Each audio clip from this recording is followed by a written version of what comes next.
What's going on, folks? This is the 3DMJ podcast, and we have a Instagram debate-driven podcast today that I think is going to be a really good discussion that discusses essentially what's the best way to approach coming in shape consistently for your natural bodybuilding contest season that both maximizes performance but also minimizes stress. So recently on our Instagram, we had a post that was put up on one of our athletes who, thank you for allowing us to discuss this, and a phenomenal athlete by the name of Dirk, and I hope I'm not mispronouncing your last name, my friend, as you are from Germany. I'm going to say Emmerich, and hopefully that's right. There's not actually a question mark at the end of his last name. That's just my unsurety on how to pronounce it. So anyway, Dirk, he's competing soon. He looks fantastic. He's in fantastic condition. We have Alberto Nunez here, his coach, who's working with him. We've got Brad Loomis, another one of our stellar coaches, and myself. So anyway, we posted up some pictures of him looking just phenomenal recently, and specifically mentioning that the goal is to lose a little bit more weight, and that he's about 9 weeks out from his next show, and that the plan is to have him start eating up. And I think, honestly, understandably, there was some confusion in the comments, and there was a great comment, I would say, from AJ Morris. Shout out, AJ, what's going on, man? And he said, first of all, I love Dirk Emmerich. I think his physique is unbelievable, but personally, I think the cost of being in this condition so far out will show in his end product by the final go post of November. There's only so much time a physique can spend here before declining considerably. I don't think timeframes need to look like this unless he really feels comfortable here, which, let's be honest, he doesn't. Bodybuilding isn't that comfortable, is it? So anyway, there's been and it's not the only comment like that was in the Instagram. There was a number of other people who had similar comments and things like that. And we just want to talk about it. And to AJ, by the way, this is not like a call-out podcast. We're not going to be dunking on anybody. I think this is a fantastic way that we can take the discussion, which obviously Instagram is not the best platform for these discussions. So we wanted to do it long form. And AJ, to his credit, always a professional, he said, just to point out with this too, and this is him posting on his own story, I respect and admire Team 3DMJ and Dirk massively. Just because one part of their process is something I don't currently agree with doesn't mean I don't respect what they do. Discussion over arguments. And we're going to take that same spirit with our discussion today. And I would first just put forth a couple things. I think it's really important to remember that Instagram is literally a platform of snapshots. So one thing to always remember when you see a snapshot is that it's a snapshot. And also, when you say that something is a part of our process, there's the implicit assumption that that's what we do, or that's our goal with all athletes. When in actuality, we have to make these decisions on a case-by-case basis and consider a lot of things. So I will just frame that. And the last thing I'll say, before I let Alberto speak on this and we actually have this discussion, is that it's 2021 and there's a lot of uncertainty in the world right now. And we saw the vast majority of the contest season get canceled in 2020. We don't know what's going on with COVID variants at the moment. So sometimes our recent decisions have been framed in the context of that, meaning it might be better to get someone ready early in an extended season, because what if Worlds gets canceled? So anyway, I'll leave it at that. Just some things to consider as we launch in. And Alberto Nunez, my friend, why are you killing all your athletes with these terrible protocols? That's my question. Gotcha journalism time. A hot seat. We discussed this right before. He's probably, I'd say, maybe 2-3 weeks ahead of where, if I could place him in a perfect place where I would have imagined him being right now.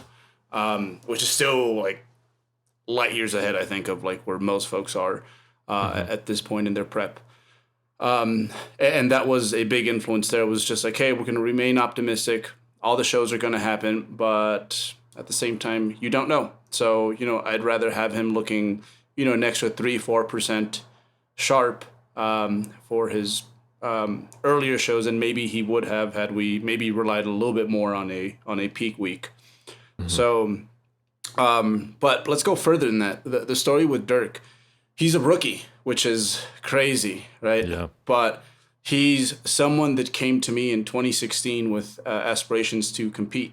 and I've been working with him on a regular basis via our Skype program. So like it's been the dream athlete in many ways, because I've gotten to basically mold him from almost the beginning, from the moment he decided, hey, I want to do this competitive bodybuilding thing, up until this point. So I've gotten to know him pretty well, both him as a person, mentally, emotionally, and then also have just built up a better understanding in that time over his when it comes to his own individual physiology. So man, there's for example, there's been a number of mini cuts that we've done that, because of his naturally low settling point, it's been conditioning that we've reached that's like would have been outstanding for a first time novice competitor.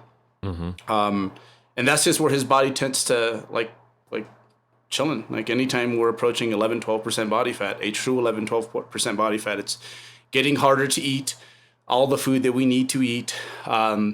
It's we don't see a big increase necessarily when it comes to recovery or performance.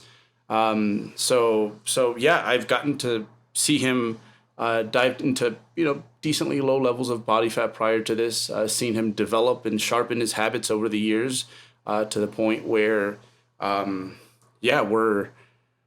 we're I think a little bit more pliable even than I think most people would assume in the off season, and we're able to. It's gotten to the point where a lot of our gaining phases is like literally, hey Dirk, next 8 months I need you to bring me anywhere between 7 to 12 pounds. Go do that for me, and he just makes that happen. So without necessarily tracking super precisely. So this is definitely not the usual situation. How it usually goes. It's like we have an athlete, and quite often we have to slow down their timeline just a bit. Tell them that, remind them that maybe there's all these prerequisites over here that we're not fully taking into consideration before we commit to a contest prep. With Dirk, it was the exact opposite. It was like, hey, you know what? I'm willing to play the long game. I want to do this right. And however long it takes, that's however long it takes. So what you see now is like the end result of that, where in many ways I get to treat him almost like I'd say a lot of my pro bodybuilders with much more experience, but that's because of what we've mutually decided to expose him to during his off seasons, during like his, which, again, like the way we do them, it's like there's a lot of education that comes with that. It's not just about like, hey, let's put on some muscle in the quads. It's try to, get stronger. So he's learned a lot to the point where I felt very comfortable designing this path and saying like, hey, this is, I think, the route that is going to be best for us this year. And it's not a knock on like professional bodybuilders with much more experience. It's just that, how it goes, man. It's like with every sport, it's like, like I feel like I was a trial generation in many ways, and like it's like we've grown as coaches, both through our own personal experiences and through athletes. And now whenever an athlete comes to you with as much potential as Dirk, and he tells you, hey, I'm a blank sheet of paper, dude. You fill me in with whatever you think is best. You see stuff like this. And yeah, I just think that's how the 220s are going to look like when it comes to natural bodybuilding. Like the sport keeps climbing up, and Dirk, just happened to pull away from the pack a little early, and it just kind of came out of nowhere. So it's taken a lot of people by surprise. I think if it would have been me doing this, I don't think a whole lot of people would have had as much to say.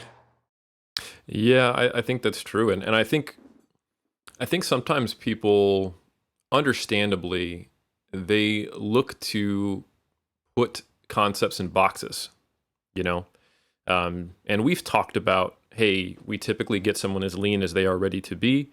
And so the box we put in novice or first-time competitors is they're probably not going to be in this kind of condition their first time. But there's always exceptions.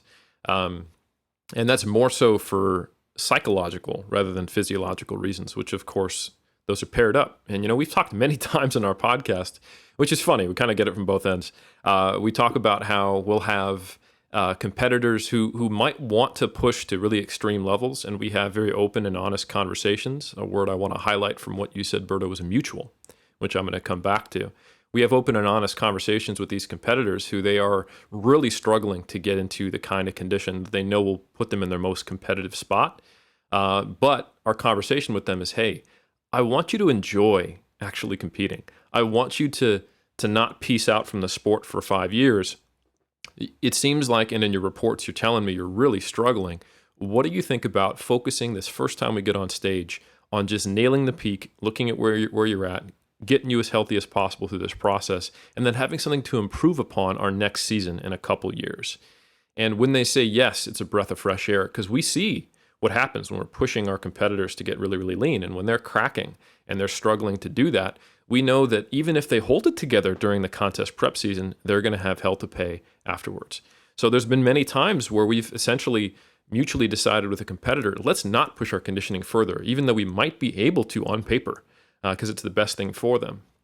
So coming back to that word mutual, I think it's really important to understand that anytime you see one of our athletes making a decision, it is their decision that we're helping them with. We try to provide our insight. So that's, I think, for any aspiring coaches or anyone who is trying to understand what it is to be coached, that is ideally what it is. We don't drive the bus, or if I want to use a better analogy, we're not the captains of the ship. We're the experienced navigator. And we firmly try to help our clients understand that they are the captains of the ship. They might be a first-time captain. They might have just gotten out of naval school with their lieutenant ship. And this analogy, I'm really stretching it thin, but you get what I'm saying. They might not have the experience, but ultimately it's their goals, and we're there to support them. So ultimately, the decisions, we're not dictating them. We're negotiating and informing and advising, and we come to something that works for both parties and is our best guess at what's in the best interest of our client. Brad, I actually wanted to pitch this over to you, because another thing that I think always happens when you have kind of these hindsight 2020 mentalities is like people almost assume that we have the luxury of just having things go exactly according to plan. I know for me, and I think for you as well, if we were to go back to like 2000, like 10, 11, 12, what I would often do is I would err on the side of maybe being too conservative, and then I would find myself behind the 8 ball. And it was a few years before I felt like I could consistently and predictably get my clients as in good of shape as, say, Alberto or Jeff, because maybe I wasn't aggressive enough. And then I started to find out, like, what I would rather err on the side of, because we don't have a perfect aim on the target, is maybe being a little more aggressive initially and then eating up. And that seems to be a safer strategy. And almost all the arguments against that are, well, then you've got them in a worse position for longer. And it's like, yeah, but I don't get to choose to hit it perfectly. I don't have the ability to be perfect. This is a human being I'm prepping. So I don't know, Brad, what are your takes on that? I tend to err on the side of let's be more aggressive, let's get ready early, then eat up, because I feel like I have a higher batting percentage when I step up to the plate with my clients. Yeah, and I would tend to agree with you, because the real value that I get from being aggressive right off the bat, more so than anything, is just finding out what the client can handle. If you come out the gate just a little bit aggressive and they're faltering right off the bat, you just found out a lot about your client. And right now you've narrowed down the kind of the array of strategies that you have available to you. You're not going to be able to use these strategies here, at least not right now, and you can probably start those conversations a little bit sooner, as far as, okay, maybe we don't try to get peeled for this show. Maybe we just kind of check that checkbox off and get you on bodybuilding stage and looking like you belong, So that's more so the reason that I like to come out of the gate a little bit more aggressive. And again, like Alberto has discovered here, the value of working with people for their career and not just a prep. Sometimes you can find these things out working with them in the off season, when you design maybe a mini cut at some point, or we do the pre-prep diet, that's a good, say 35 weeks out from the show, before the actual prep starts. You can kind of find these things out, during those period of times. And those are extremely valuable because then you can kind of find, maybe there's a different way to quote unquote go hard. Maybe there's a different way there's a different way that the client can find to, come out of the gate more aggressive, because there's probably as many different strategies as there are bodybuilders that are out there, and so I agree with you 100%. And that's more so the reason that I do. And then a lot of times if you find out, they can cut it. They do have the wherewithal to have these strategies where, okay, you know what? That's not exactly the way that I would have done it. But nonetheless, you've dropped 8 pounds, in these first 5 weeks, and we're looking to be ahead of the curveball here a little bit. Then you are left in a position where you can eat up into a show. You can have more diet breaks. You can, how should I say this? You can get across the finish line not limping, or parts falling off the car, etc. Yeah. So hopefully that answers your question. No, it does.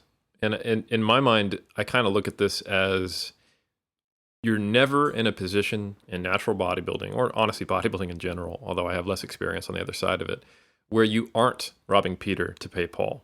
And it's just a question of how much do you want to steal, when do you pay it back, and in what form?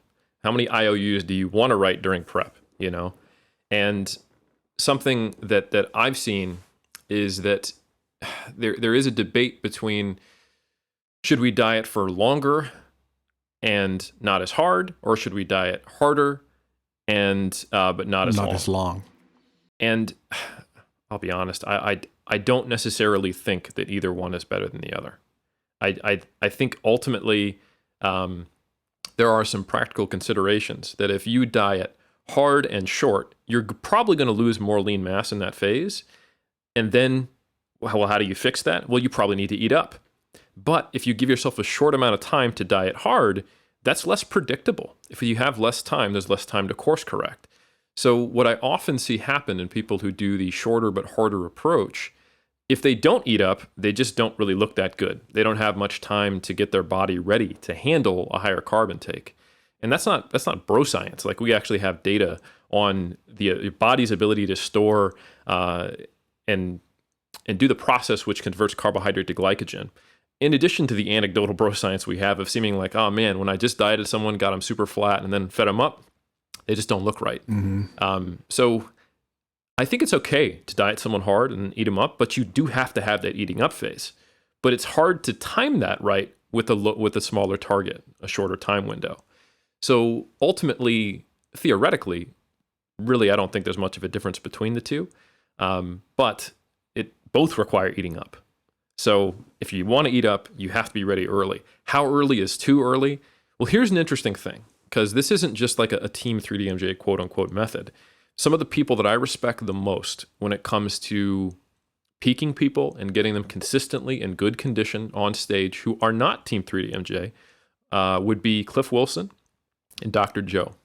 And if you look at, and I've hung out with these folks, I've done seminars with them, I've had them on podcasts, and by different experiences, they've come to the same place that we have. So back in the day, Dr. Joe used to like front loads, and kind of the rationale was it gives you more opportunity to fill up. You get full twice. You can kind of upregulate things, but it seems to be a little bit less predictable. So, for example, Cliff Wilson likes coming in depleted and then loading people a little more aggressively. He doesn't always use the rapid backload, but he does do it. But both of them generally agree that there's no such thing as being ready too early. And both of them like to see the ability to eat up into the show. And that's kind of like the golden goose in natural bodybuilding. And that's something that independently of both of them, we've also found. There, you get more predictability. You're able to get fuller. And at the same time, two things can be true. What AJ is saying in this post, that you also being shredded for a really long time can mess you up, is true. So there is this balancing act. I'll use my 2019 experience as an example. We had a gnarly digging phase in May. Alberto coached me as well, into early June. And I pretty much got shredded in June. And then from June, the rest of my season, I was eating up or eating basically at maintenance to maintain my body weight. I felt the worst in May and June. And then I progressively felt better as I went from June and July. And then in August, I started to feel a little bit worse, like right at the tail end. So it's absolutely a real thing. But I think the point at which that happens is individual, not necessarily predictable unless you've worked with the person before. And most importantly, we don't have perfect precision. You have to guess. So the question is which way do you want to make an error? Do you want to be late or do you want to be early? Knowing that in either case, you're going to induce some stress, but one, you're probably going to have a greater likelihood of better performance. So I think that's generally our philosophy that leads into this. So I've done a lot of talking, and I'm not even Dirk's coach. So Alberto, I'm going to let you fill in some blanks. I'm sure I've left some out there. Yeah. Shoot. Yeah. No, the digging phase, we haven't even necessarily started it with Dirk yet, is probably going to be the worst. And I think after that, honestly, just looking at his whole situation, what I'm most concerned of is honestly, it's the lockdowns, and not just from like shows not being there, but more so just from like the social isolation that might come from that. So actually, this is gonna be part of my adjustments for like this next week when he checks in, was gonna be like, bro, you should probably find some sort of hobby outside of this to just kind of do, like, I don't know, learn to edit videos or something, get on Skillshare, and just like do something, because there's probably gonna be times here where you really feel stranded on an island. That's the biggest concern, because when it comes to I think especially with slower, longer preps, the muscle loss doesn't concern me nearly as much as it used to. Like I don't see, like, people think like it's this or that. And I think especially because a lot of the guys that are getting ultra peeled, they tend to just have less muscle in general. So it's like, what is going to be your best, what's going to give you the best chances up there? You know, like to come in a little bit softer. No, that's something usually like the bigger dudes do, because hey, they can kind of get away with it. They don't have to see that grind. They don't have to expose themselves to that fire nearly as much. So often it's like these slightly less muscled, well-muscled guys, they come in peeled, and because they don't have the development of, I don't know, like a middleweight, they're like, oh, see, you lose muscle. And it's like, no, it's probably the other way around most of the time, I think.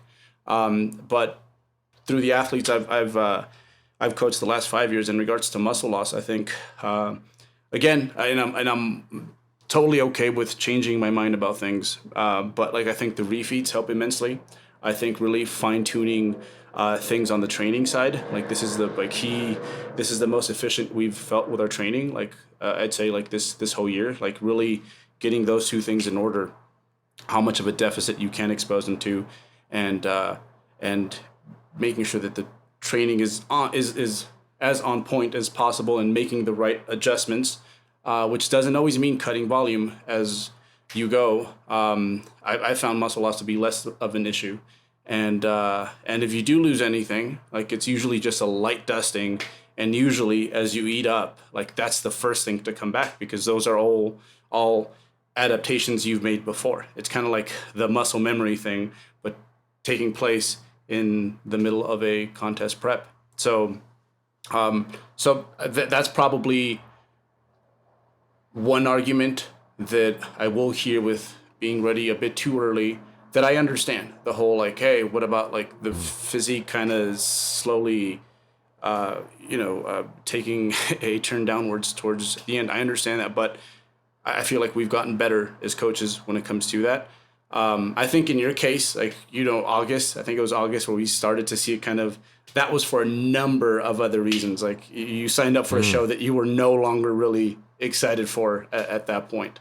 Right. So no, I think we're just going to keep getting better and better. If you follow the pro circuit closely, you'll see that there's a lot of, especially the top guys, that like they start competing, they start putting it out there like April, May, and by the time they get to Worlds, like those boys are still out there and like looking as sharp as they did in April and May. As you said with Dirk, again, we got to skip a few steps, and a lot of that's because he didn't jump in here until he was like ready. So I guess I am treating him like an athlete that's like seen 3 or 4 preps, So yep. That's the difference. and it just isn't that way for everyone. Like most of the time, it's like I've compared what we do, especially with like the weekly check-ins, to like being a cut man in boxing. It's like, hey, your boxer's telling you he's cool and he's okay, and like throw me back in there, but like you got to have that towel ready just in case, because you got to protect your guy too. So, so yeah, no, with Dirk, it's just an abnormal prep, and I think people they're quick to point those out. Yeah, of course. And then it's funny when we have an athlete that it's like, hey, maybe they could have lost 7 more pounds. You either don't hear anything, or it's just like, oh, 3D muscle journey is soft. When to me, like when you see that sort of contrast between athletes, it's to me that just tells me that like, hey, like we're really customizing it to the athlete, their goals, what they're ready for, to me that's comforting, especially if you want to do this for a long time, which with natural bodybuilding, again, that is, you have decades of work in front of you, and that's something that, like, for Dirk, as polished as he is, like I am keeping a watchful eye on. It's like, hey, I don't want this to be your last prep, dude. You can be bantamweight like world champion at some point. Yep. Yeah, no, I think it's probably a good sign for us that the occasional criticisms we get are not consistently about the same thing, because that would probably mean that we were just like, nuh-uh, I'm not changing because I'm 3DMJ, Like, we have gotten criticized for on opposite ends of the same topic, which might just mean we're terrible all the time everywhere, or perhaps, like you said, which I think it probably is, that we have a more individualized approach, and we're doing our best for each individual. So yeah, I think that's I agree with that take. To play a little bit of devil's advocate, I will say, it's not the, so I personally don't agree or don't understand, and I just haven't observed it in my years watching the pro circuit, competing myself or coaching athletes, the concern of, 5 weeks out for being shredded for 5 weeks and eating up, like that's a pretty short time frame. I don't really understand that concern. I wonder if those people have gotten the opportunity to be shredded and eaten up or done that with clients before. That's no offense to them. I just, like, that just doesn't track within the experience I've ever had. Typically, that's a kind of time frame, like I was talking about, where you just start to feel better week to week. Now, if you'd said, like, sweet, 5 weeks and then we got to keep going. And for sure, like, we are trying to get this person in November, and that is a long stretch. But again, we don't even know if how November is going to go. It's a very uncertain world at the moment. So, anyways, to play devil's advocate, I don't really see the concern about 5 weeks while eating up, but I can understand if some people looking at that picture of the man looking absolutely diced, going, "Where's the other 4 pounds?" So if you could speak to that, because we did a little bit before we started recording. I was like, well, to be honest, that's the one thing I don't really see. Like, your man looks diced. He's got shreds in the top of his glutes. Obviously, you get more than an Instagram picture to go off of as a coach, Berto. So if you could talk to us about that.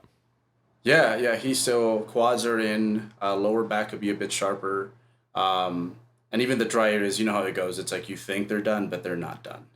So, but from the back, he still needs like the top glutes to fully come in, and like we don't just want them all there. Like we want something that's memorable. We want, like, the goal is to have his picture on feeds for like the next 2-3 years. It's like goals. So again, like for like 99% of people, highly inappropriate goal. It's like, bro, let's just have some solid gaining phases, some good like cuts in between there. But with Dirk, totally appropriate. So yeah, we're definitely, because still like his high carb days are somewhere in the mid 600s, and his Jeez. Yeah, and his lower days are, man, they're in the 400s. So basically, I know that with him, what we're most likely going to do, it's the adjustment's going to come nutritionally. So I'm going to be pretty assertive, I think. Probably remove something in the neighborhood of 300 calories. And I know that that's flatness. That's going to add to the scale, the food volume. Because I'm definitely going to instruct him to, like, hey, can we not like get nutty with the salads, please? Like no 8-pound salads to throw things off.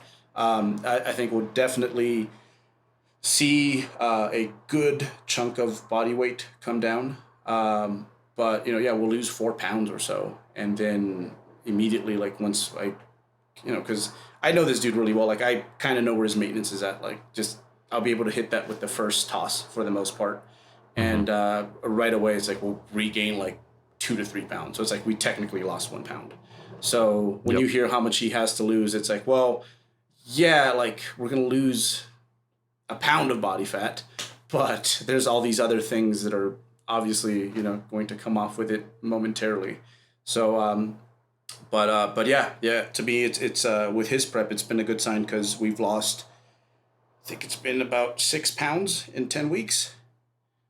So what you see right there, that's like 6 pounds like below his comfy weight. And I'd say that this last week was probably the first time he actually is like, he was humbled by fat loss, because up until that point, like every cut we did in the off season was more along the lines of like handled easily, and it was just wonderful to not have to live around your fridge all the time. So and just me personally, like I can totally understand that. Like there's certain points where like I personally don't die until like the last 1 or 2 pounds. Like for me, it's going under 160 where it gets hairy, and if I think when I'm like 60, 70, I'll probably just stay around like 162, 163. Maybe I'm being too generous. But yeah. So unique physiology. But I think when we look at the top athletes, that's just kind of sort of how it is. Like there was that 17-year-old that was like running up there with Noah Lyles in the 200 meters in the Olympics. A 17-year-old that went pro. It's so we, again, like these freaks are great to look at, but they're not our average clients, and that's not what we do with everybody. But again, it's like you could be your own version of Dirk if you give yourself enough time, get all the prerequisites out the way, find yourself a damn good coach who can help guide you and guide you for an extended period of time, because I think that's been the big difference here. It's like working together for 5 years. This is our first prep. We didn't just stumble into the situation. Yeah, and to piggyback too on what Berto's saying there, you don't know yet what you don't know. And what I mean by that is that Berto's had the luxury of having, worked with Dirk for, 5-6 years. But Eric, you used the term earlier, which I thought was very appropriate. Hindsight's 2020. 2020 was a big learning experience for a lot of us, and just a couple of anecdotes with athletes that I worked with in 2020. A couple of these people, we had them diced like 6 months before the show that they actually, either A, earned their pro card, or B, competed as, their pro debut. And it wasn't that we planned it that way. It was that they were ready for a show in 3 weeks, and then here, surprise, all the shows are canceled, And it was such a learning experience seeing, okay, well, you know what? These folks are diced, and in this particular case, I had one male and one female. Boom, shows are canceled. Okay, let's get some photo shoots, let's make lemonade out of this situation. Some of them had the wherewithal to just kind of stick with it and keep hoping for the best, and we set up an intelligent, but, let's just say it, they had to put some weight back on, they had to put some fat back on when we're looking at, we don't know when we're going to compete. It might be 6 months, 5 months, 4 months from now, And what I can say is that when they did finally compete, and we did finally get back down to those same levels of conditioning that we were seeing, there was new things that were revealed. It's like, oh, wow, look at there. You know what? You weren't completely diced at 158.5 and, and 119 pounds respectively, Now, you're at that weight again, or maybe it's a little bit lower. Now you're diced. Yeah. And that's something that you don't have when you, like with these two individuals, I'd only worked with these folks for just a little over a year, So I knew them well, and I knew their personalities, but we hadn't been diced yet. I had not seen that yet. We hadn't really even run a really invasive cut, at that point. And so, yeah, that's just piggybacking on what Bert's kind of saying here. He knows Dirk, and he knows what there is left to lose there, and he's not going to be. Well, he probably will be, but he's gonna pretty much know what's gonna happen when he does get to those new levels, and he won't be like me and going, oh wow, look at there, we weren't diced and now we are. And I'll tell you what, one thing that we've been getting people shredded for like over a decade, and eventually became like, okay, how could I not just get people shredded, but like make this as least turbulent as possible.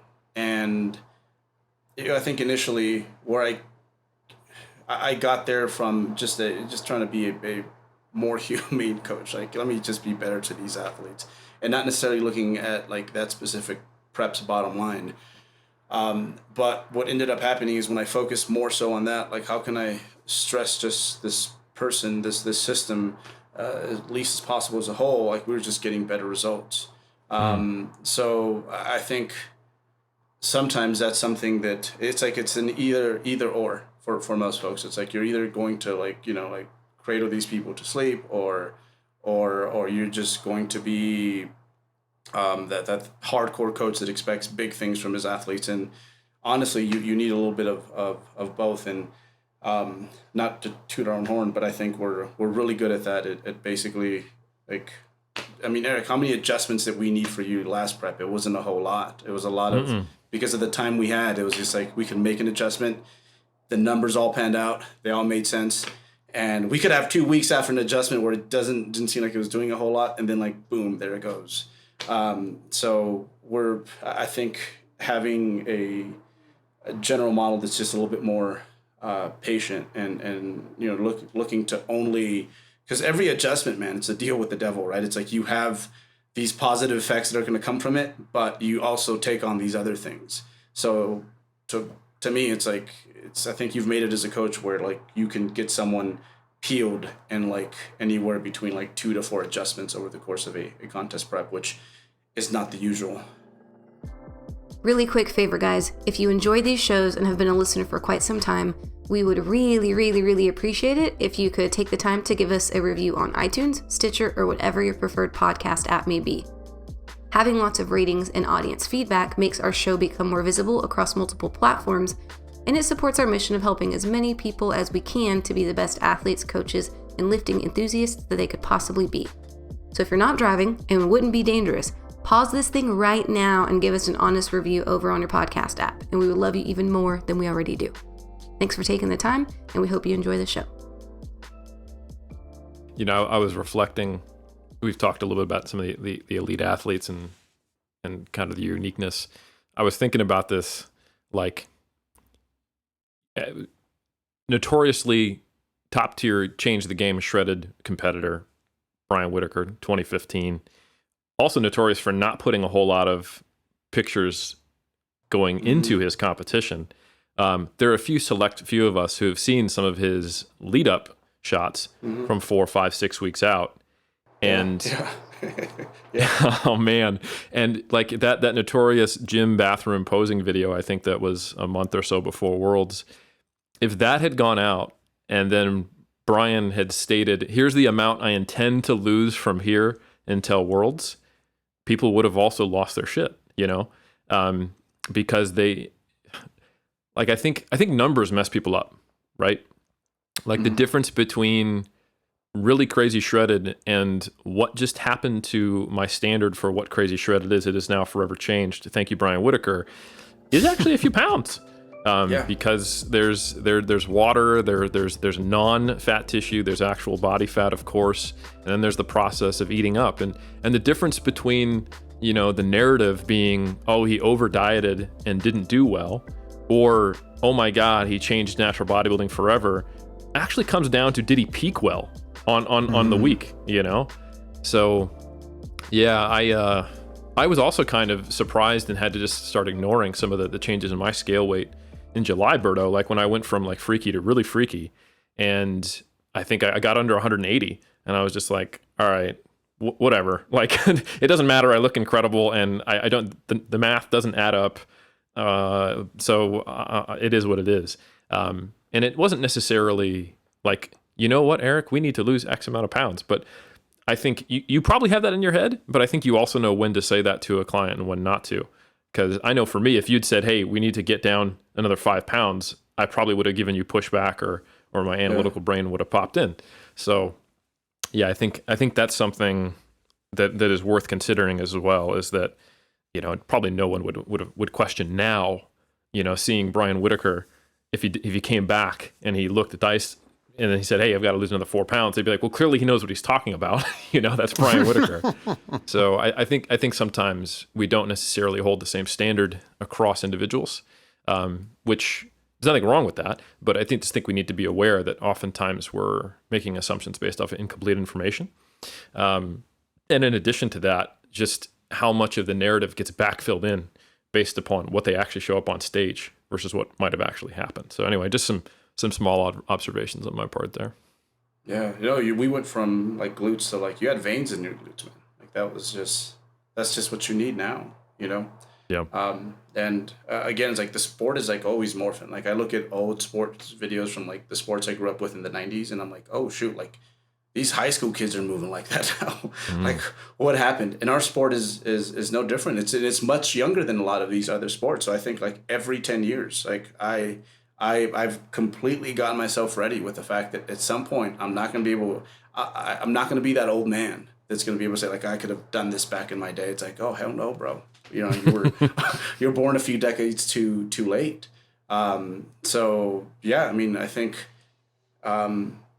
we think about the evidence-based movement, like and how it impacted natural bodybuilding. I mean, it's really only been 20 years. That's not a whole lot of time compared to, other sports. Like I think you had the Nebraska Cornhuskers weight training book. I remember that.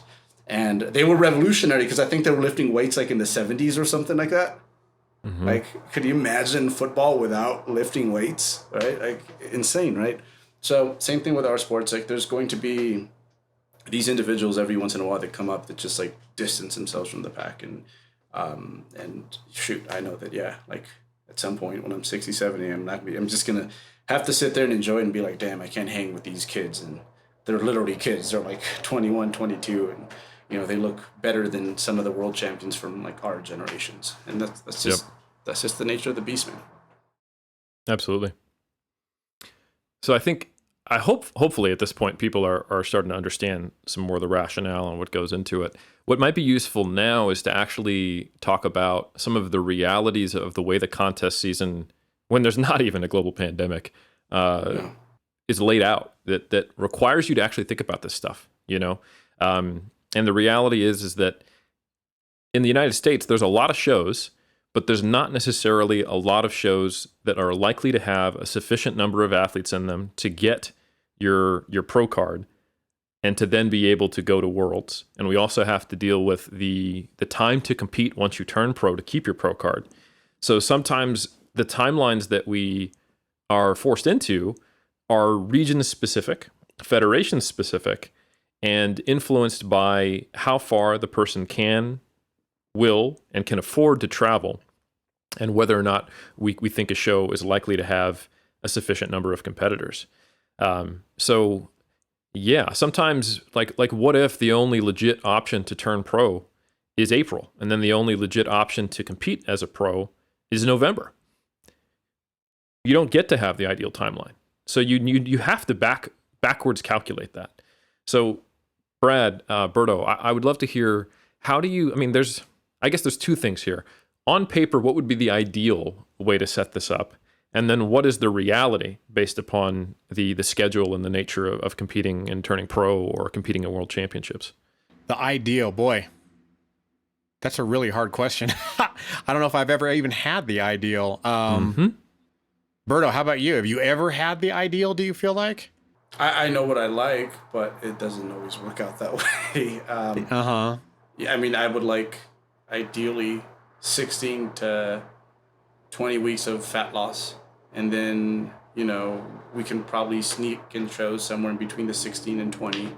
And then, once the fat loss phase is over, then eat up until we've like reached that place where we're kind of hovering between like 98 and 100% on basically the daily. And then from there, it still comes down to like what's the schedule look like, the athlete's personal situation from a logistics perspective, and yeah, you go from there. But usually, yeah, I'd like 16 to 20 pure fat loss. Eat up 4 to 5 weeks. That's about as long as it takes for you to like really zone in on like what that sweet spot is for that person. And then from there, it's like you can take it on the road as long as you like, I guess, and so long as the athlete is enthusiastic and we haven't ran out of shows. That's what it's going to come down to. So that would be perfect, but most of the time, even outside of this year, it's like, you know, most of these people, the grand majority of these people, like this is not their full-time job. Like they have all these other things. And they, you know, they're getting married and they don't want the Skeletor face like for their wedding pictures, right? So yeah, there's no prep is perfect, but that's I guess the skeleton of what I would like to, you know, kind of base things around. Yeah, because I was kind of more thinking in terms of, like Eric said, like, you know, they've earned their pro card and now we got to keep it, you know, kind of what's ideal there. I've stumbled upon really good outcomes, you know, probably between, you know, just experience and I guess the grace of God. But, you know, just to kind of expand on what you said, Berto, I guess, you know, ideally I would like to have, you know, kind of 4 weeks, probably minimum between those two. Because when I'm faced with less, I start questioning my decisions. You know what I mean? It's kind of like, well, you know, I told them that they couldn't really have their day after the show celebration of 3 square meals, and maybe I should have, you know. And then there's even like, should they even have their celebratory day after their show of 3 square meals, you know? And I start questioning my decisions. And if I have 4 weeks, I can kind of follow my little Brad Loomis natural bodybuilding manual in a way. You know, it's like, okay, you can have your celebratory meal after the show. You can not track the day after and just have yourself 3 square meals and enjoy dessert, you know, just don't go crazy. And then, yeah, we'll kind of get back into it and then eat up into the show after, you know, a week of recovery, et cetera, you know? And I guess, yeah, just to kind of expand on that timeline, I guess that's kind of what I've had the best experience with, you know, that I've kind of jotted down in my little manual.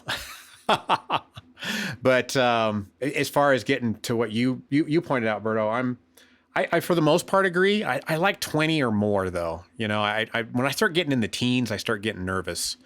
And it's like, am I going to have time? And especially if it's like if I see potential and I'm like, wow, this person could really make some waves. Teens make me just a little bit nervous. I like to have time to make up my mind and kind of punt a little bit when need be, you know? Well, I think easy solution for this is I'm going to put out a PSA for all competitors, and then also I'm going to make a demand of all federations real quick. We need all female competitors to start in January be 12 pounds over shredded, and we need all males to be 15 pounds over. And then we need you to have perfect adherence to your diets and have nothing go on in the world that prevents that. And then I am going to ask the WNBF and INBF to have a series of amateur shows every weekend from April 15th until May 15th. So middle of April to middle of May. Give you a little bit of wiggle room there. In every single state, within 4 hours drive of all locations in the U.S., and I'm also going to need every show starting in June to also have a pro division attached. And by the way, everyone, you all got to show up every year so there's enough people that you can actually get pro cards so those pros can then compete in the next season. And then boom, we're sorted. We can follow that perfect timeline. I don't think that's too big of an ask. I feel like we've earned it. You know, we record a lot of podcasts. I got some ebooks that are reasonably priced, you know. I mean, come on, folks. Can't we just come together on this? And there's the bubble, the proverbial bubble that we talk about so much when everything happens in the bubble. Yeah. Unfortunately, the bubble doesn't really exist. Yeah, I think of, you know, what's ideal is exactly that. We have this fat loss phase with potentially some breaks in there if needed, and then we eat up, and then we get in, we get out. But I also think like no one really wants to get out that quick. After all the hard work to get in such great condition, most people want 2, 3, maybe even 4 opportunities to get on stage and present their best package. And, figuring out your peak week plan, sometimes it needs to change even from season to season. You're not quite the same body as you were the last time. So often, that first show is a bit of a kind of a blurry target you're trying to hit, and then you can hone it in. And maybe, you needed additional time of eating up to really make that peak week do what it's supposed to. And you get more and more consistent as you come out of that deficit and you've been feeding up into those shows. So like it almost means that there's like a minimum 2 number of shows to have a decent shot at looking your best and feeling really satisfied with your season.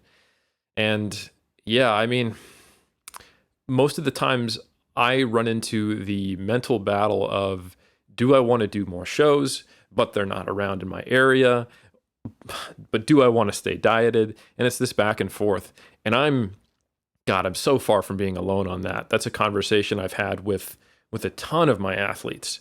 And I've had athletes do like 5 shows. And like the best case scenario is I've had an athlete who did 5 shows in his area, got shredded and peaked perfectly for the second one. The first one was good, just wasn't quite in that perfect condition. And then after the 5th show, so now he's done 4 shows, perfectly peaked, great condition. We were like, well, there's really nothing left for you to do. And it wasn't that we ran out of steam physiologically or psychologically. It was like, look, your current physique, shredded and perfectly peaked, is not winning a world championship. It's not getting you, your pro status. So nothing more we can do this season. You had your shot. You got a ton of great pictures. You did perfect posing. We did it all right. We just got to get bigger, So let's shut it down, because that's not going to happen while you have lines in your ass. And I think that's basically the best case scenario. And I've had that happen, I don't know, 2 times out of about 300 competitors, where it just goes that perfectly. That's the ideal though. And I think that's great, but it just often doesn't happen that way because life. And all this, my demands, your demands were a little bit more external, Eric. But like, it's easy to say, but we just don't inherit the most perfect of situations, and that's okay. It doesn't mean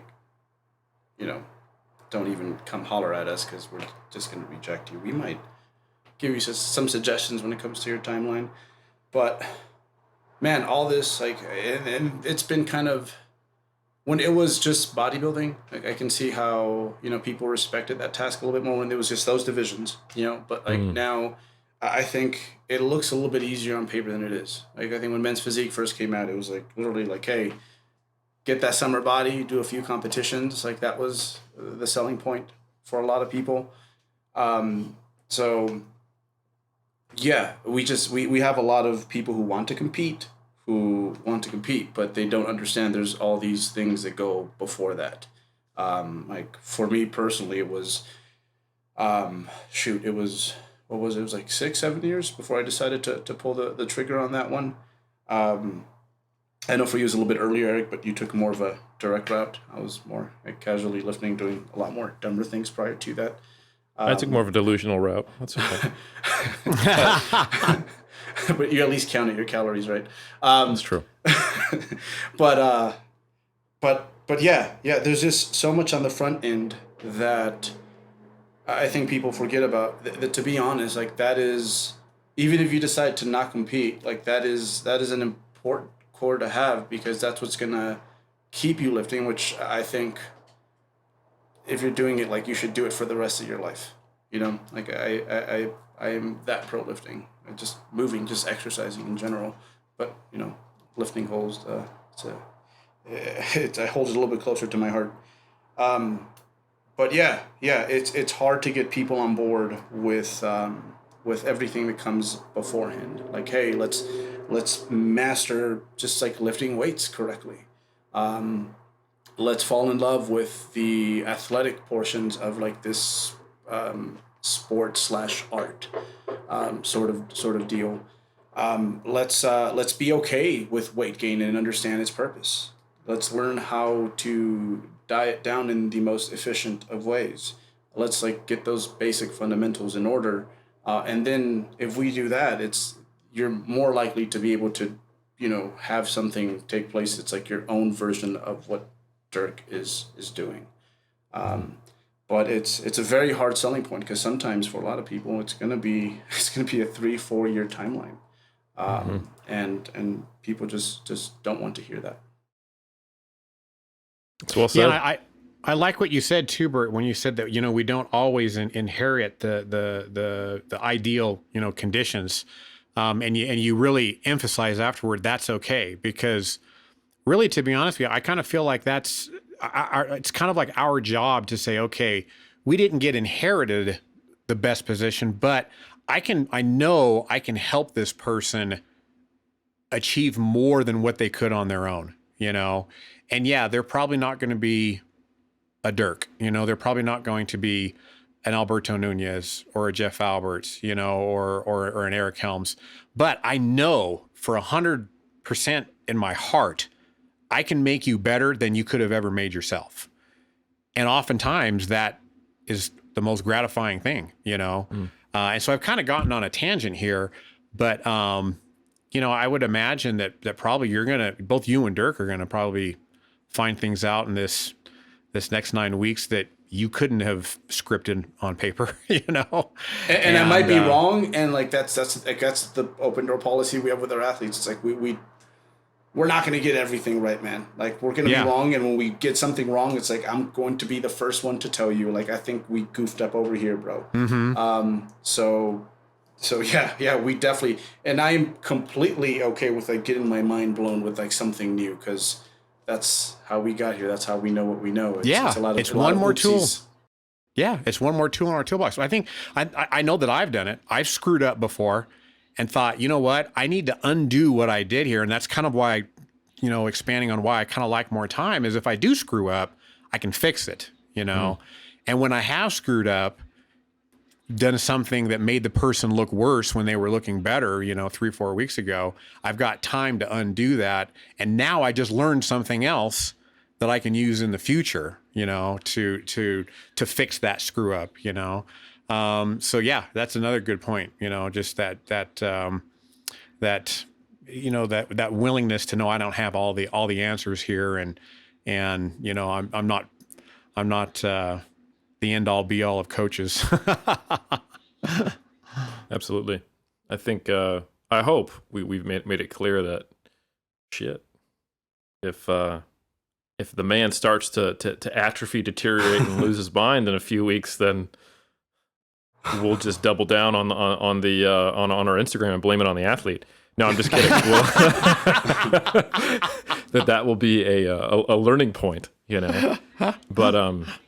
But certainly, I think the only way we can get better, and the reason why we operate differently today than we used to, is through interactions like this. So I do want to give a thank you to all the people who questioned us on that post, because I think it generated this conversation.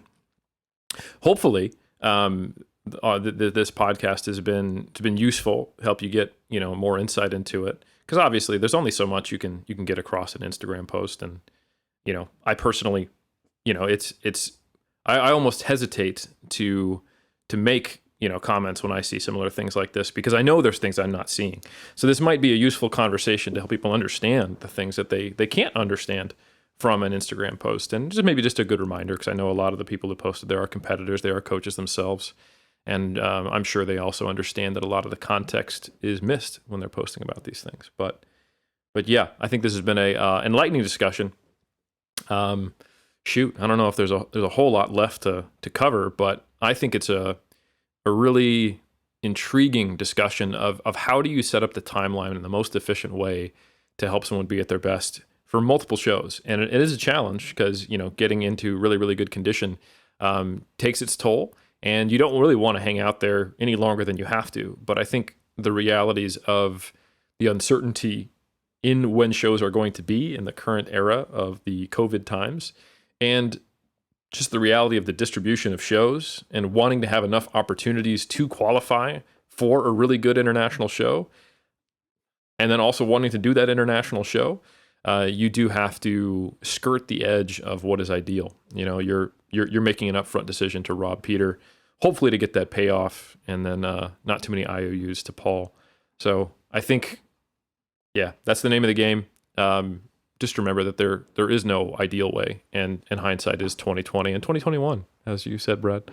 So, Well, you go ahead, Brad. I do want to kind of touch on one thing that I wrote down, because you know me and my notes. Just the we have to kind of remember that like you said, Eric, we're not the captain of the ship. Ultimately, the client is the captain of the ship there, and you know, again, talking about context, they are the captain. And for speaking, like where I've been in Dirk's position before, to where I had done a show. I was diced and I was going to do another show in about 4 or 5 weeks, and I was okay with it. I had no problem with it. I had my systems down. I was comfortable with the little menu that I was following, you know. Yes, I was hungry, but at the same time, man, I sure loved walking around that 6 weeks just shredded. You know, at the time, Xander just thought I was Superman. You know, there was times when he would say, "Hey, look at there, Daddy. Superman looks like you." You want to talk about the ultimate compliment, you know? These are summer shows, you know, and we're taking the boat out, you know, and it just non-competitively, I just loved that period of time, you know? And as a former fat kid, to be walking around in that, it felt so good. And I had no problem doing it at all. And so like if a client came to me and said, "You know what, Coach, let's push hard right now. I know that the show's 12 weeks away, whatever, but you know, let's just push hard. I feel like I can handle it. And, you know, let's get there." I'd be like, "Okay, well, you know what? I'm okay with that. Here's the deets though, you know, there's probably going to be, you ain't going to feel too good, you know, gym performance, it may suffer a little bit, you know, I might make a bad call, you know, so you got to let the client know what they're in for, kind of know that it's going to hurt. You know, it may hurt a little bit more than I had intended it to, but they are ultimately the captain of the ship, you know? And then, like I said before, it's my job, and as Berto said, to just make it suck as little as possible. It's going to suck, you know? But yeah, I mean, I've had clients like that, you know, and it's got nothing to do with competition. Let's face it, it just feels really good to be wearing that kind of a body. You just feel... It's a place like you can't even, you know that you can't stay there forever. And I think probably now we're more aware of that than ever. Let's just enjoy it while we're there for as long as possible, you know? And if I ever get in shape again, I'm going to be like Eric. I'm going to be getting pictures. I'm going to hire B to just follow me around everywhere so that I can enjoy every minute of this thing, you know? So I just wanted to just kind of put that little non-competitive, you know, bow on the package that we're presenting here. Actually, I do want to tangent off that. So I know I started the rep podcast, but I'm not. I can tell you, as someone who struggled with having the look I wanted in the early phases of my career, that is a level of anxiety, not knowing if you're going to look the way you want on game day, that I find to be one of the worst things during contest prep. Our non-currently on-air producer, Andrea, I know her experiences competing and her inconsistency in the season she's had with being able to peak the way she wanted. Big nodding of her head.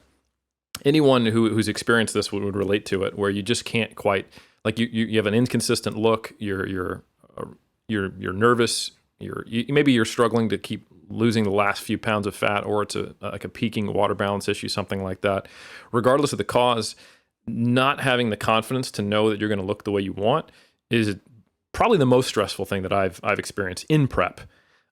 So yeah, in 2019, July was amazing. I tell you what, you know, I was just like every day I was sending, you know, a video of Berto, and just basically with the subtext of "put me in, coach." Like, I'm peaked 99% of the time, you know, and when I'm that 1% of the time, I still look pretty freaking good.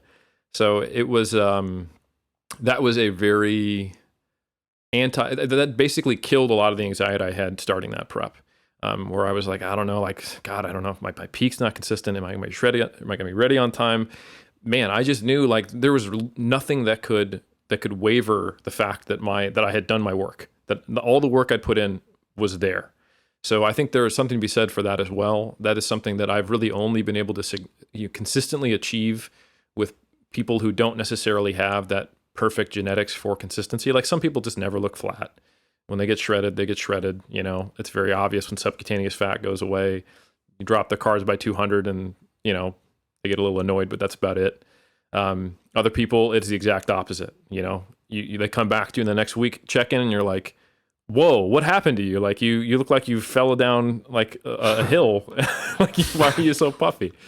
So it is, for someone who doesn't have that consistency, at least historically in my contest prep, it was a huge stress reliever just to see that I could have that peace of mind to know that I was going to be in shape on a day-to-day basis. And that only came from eating up. And I've only seen it as a coach when I've been able to get someone ready early enough, not like crazy early, and then eat them up as well.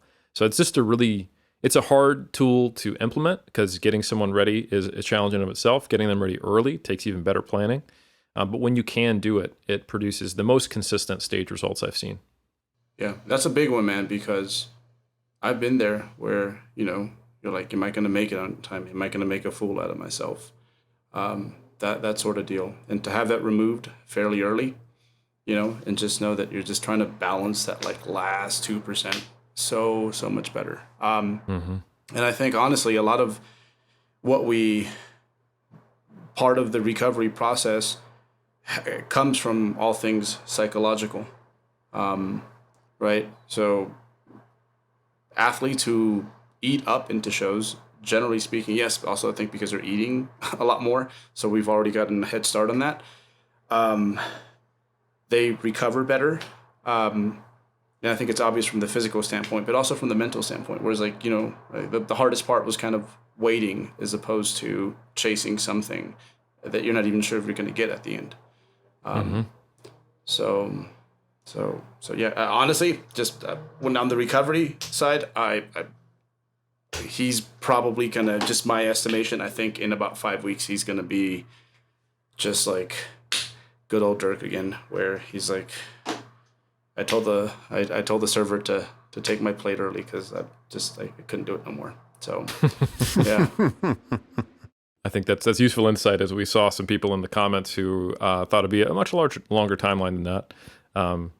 Time will tell, of course, and we're always open to our minds changing it if needed. So I think we can leave it there. I think, gentlemen, we've done a good job with this. Again, much respect to everyone who did post, ask questions. And even those who just directly challenged us, that's okay. You know, it was done respectfully. It was done with genuine curiosity. And ultimately, we're all trying to do the same thing here. Get to the best methods that help athletes achieve the highest performance without sacrificing their career athlete. in the sport. Exactly. Without sacrificing themselves, right? That's the one thing you don't want to sacrifice to win. All right, folks. Thank you for listening. Thanks for tuning in, and we'll catch you next time.